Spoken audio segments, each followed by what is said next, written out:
I was scrolling YouTube when I saw the channel pop up on my feed. It said recommended for you beneath a dark thumbnail image. Something about it called out to me, and I clicked on it unthinkingly.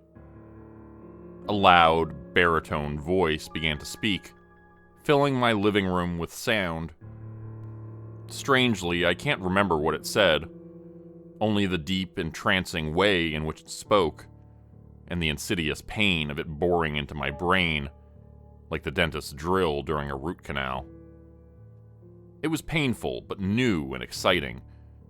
It's hard to explain, but I suppose the sensation could be compared to eating spicy food, or some other less PG-13 activities.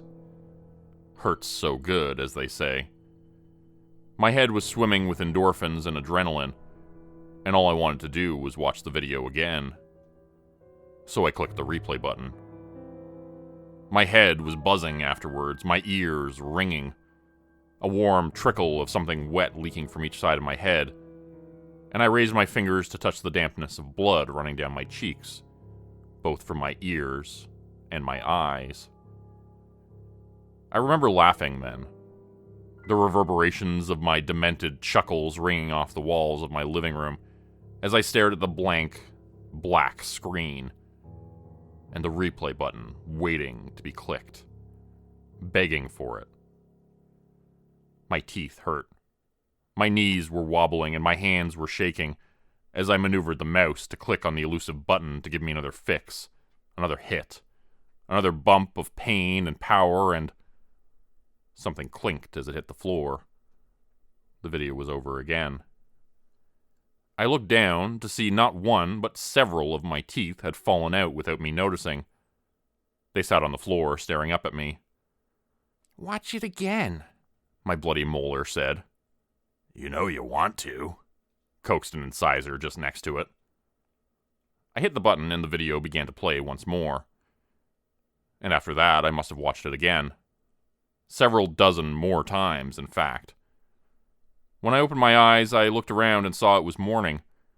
Birds were making high, cheerful, chirping noises from just outside.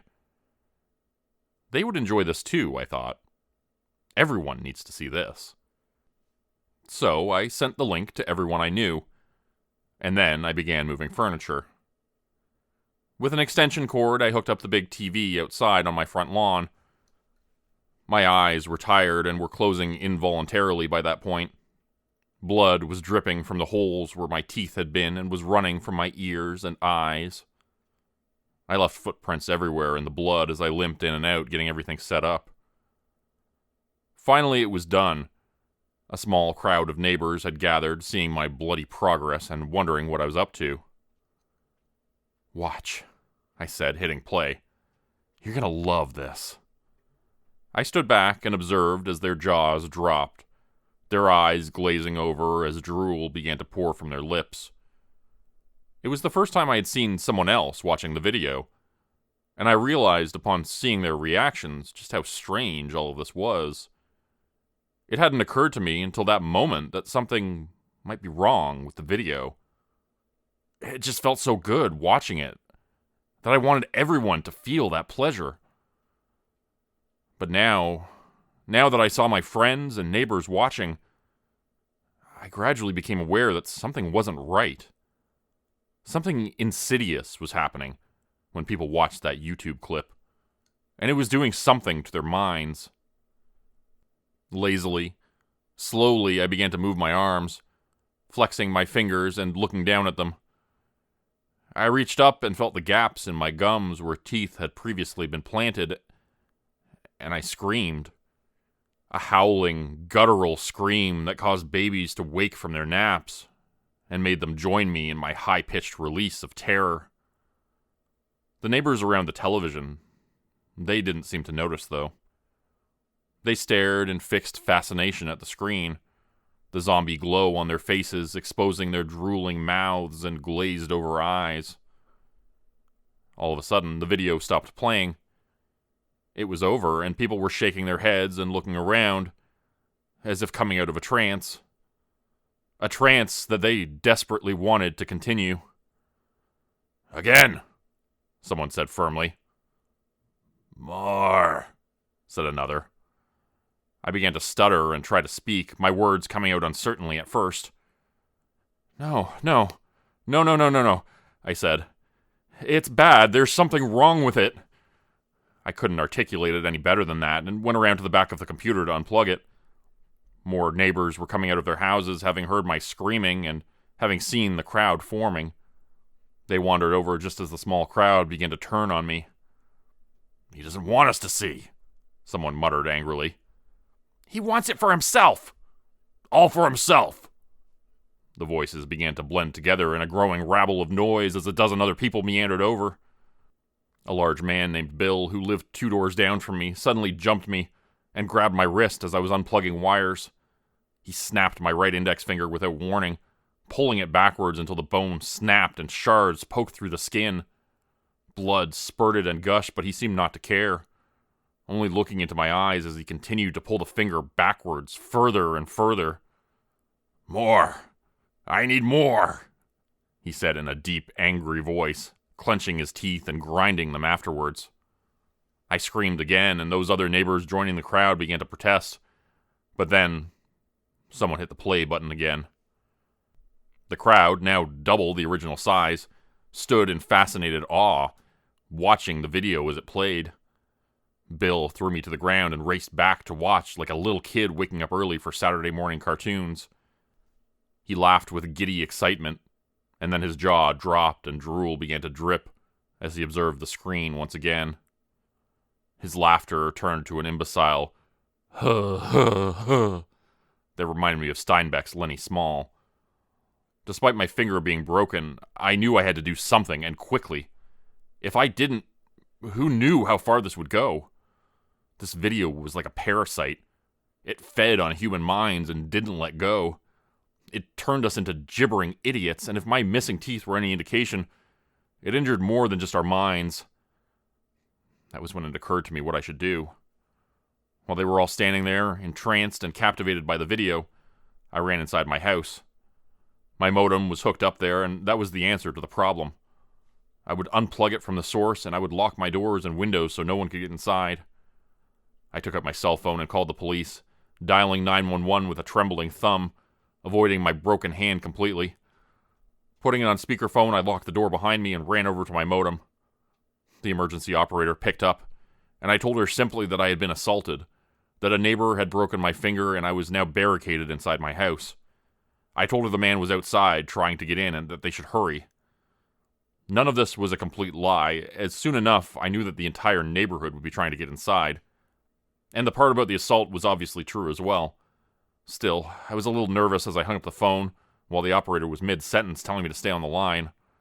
I felt as if I was breaking some rule by not listening to her, and an even worse rule by lying to her.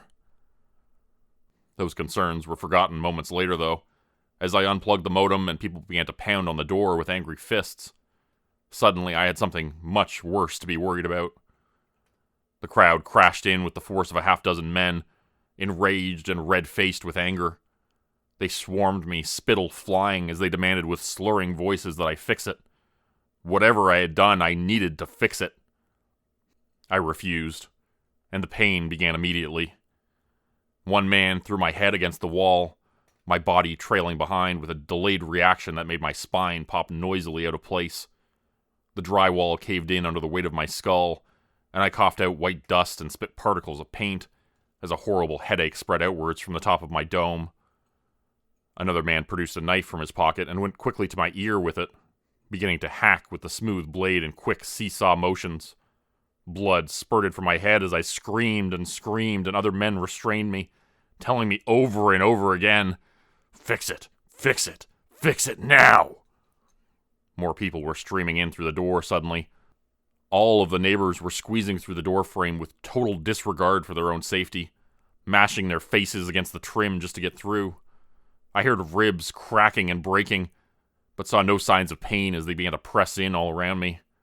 They raked their fingernails down my cheeks, leaving bloody gashes, moaning and howling as if in pain. Eventually I relented, and told them I would do as they asked. I had no choice. They would have killed me otherwise.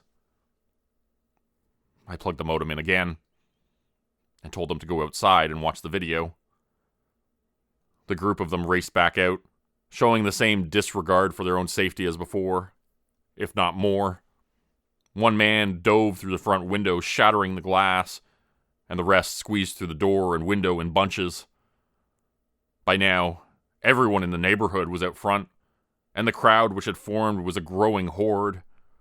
100 people or more stood gazing at the television, and I muttered and moaned to myself, hating myself for what I had done. That was when the police car arrived.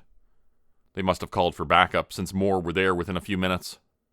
A dozen or so police officers wandered over to the scene, trying to make sense of what was happening. "What is all this?"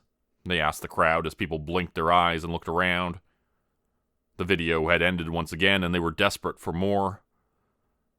I was scared to go out front after what had happened. I stayed inside like a coward, hoping the police would somehow solve the situation. I banged on the intact glass window at the front of my house, screaming and waving the police officers over, hoping they wouldn't fall into the trap of looking. But that just isn't human nature.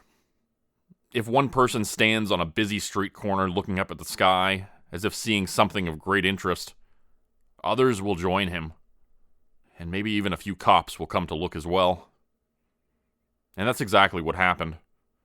One of the cops walked over to the television set and looked at it. The crowd was murmuring discontentedly, and he seemed curious what would cause such a huge group to gather. I screamed out the window at him, telling him to stop, but it was too late. Someone hit a button, and the video played again. This time, several people began to sway and lose balance. Teeth fell from their mouths as their ears and eyes began to bleed. A twisted sound of laughter rose up into the air and drowned out the baritone buzz of whoever was speaking on that video. I don't know what to do now. I'm terrified of unplugging the modem again. Even if I made a run for it, they would catch me. They would torture me until I made it play for them again and again and again. There are hundreds of them out there now. More are joining the crowd by the second. Like a plague, the video was spreading. As between viewings, everyone sends it to their friends and loved ones. Their gap-toothed, smiling faces are so enthusiastic, so eager. They just want others to see what they've seen. Have they sent you a link yet? Have you clicked on it? Do you want to see the viral video? Today's video was supported by patrons like Mark from Earth, Crimson Muse, Joy Burton, Diane Showers, Mark Zawal, Cheryl James, Pick Your Sticker, Teddy Dog, Clue 404, Mamakato, Dante Kincaid, Zarin Ray, Angela Donovan, Blarian 50, Devin Kyle, Timothy Baird, Ajetti, Bert Turner, Bajani Aspinall, Michael Pierce, Big Joe, Carrie Harkonnen, LaDonna Spivey, Scott Tanaka, Tom Stewart, Sherman Davis, Bryce Shelton, Susan McClendon, Elise Batiste, Lisa and the Cult Jam, Open Circuit, Fabulavore, Raymond Jaggers, That Darn Fox, Raison Detra, Kai Gaming 99, Windy Burns, The Wendigo, Michael Squishy Park, The Gemstar, Vault 77 Citizen, Puppy Dan, Clovis Wolf, Eldridge Elm, Derek Prey, Elder Being, Casey Hawaii, Rob T, Tragic Mermaid, Darren Fishnaller, Clove Zenoya Harris, Roe Underwood, and Florida Man Luke. If you'd like to help support the channel, please consider joining my Patreon page at patreon.com/Jordan Group Horror. As a patron, you'll get access to bonus videos, a Discord channel, and content. You'll be credited at the end of every video going forward.